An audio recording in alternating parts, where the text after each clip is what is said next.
آج کل بڑا سوشل میڈیا کا دور ہے تو ہر آدمی سوال کہیں نہ کہیں سے بھیج ہی دیتا ہے. تو کہنے لگے بے وجہ آپ جو ہے لوگوں کو گنہگار کر رہے ہیں مسلمانوں کو کہ بھئی اس پہ لعنت بھیجو اس پہ لعنت بھیجو. یہ غلط ہے سب. کیوں کہ امام حسین بہت سخی ہیں, بہت کریم ہیں, کریم نانا کے کریم نواسے ہیں. تو اگر امام حسین نے روز قیامت یزید کو بخش دیا تو آپ کہاں کھڑے ہوں گے؟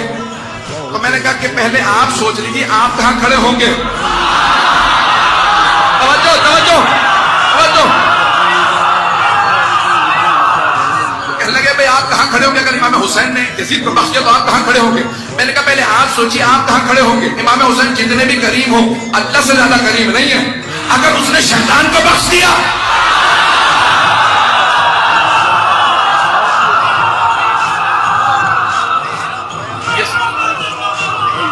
یہ صبح شام قرآن پڑھ پڑھ کے اب شیطان مردود پہ لعنت بھیجے چلے جا رہے ہیں. اللہ اتنا کریم ہے. بات پہنچ رہی ہے نہیں پہنچ رہی ہے؟ بات پہنچ گئی.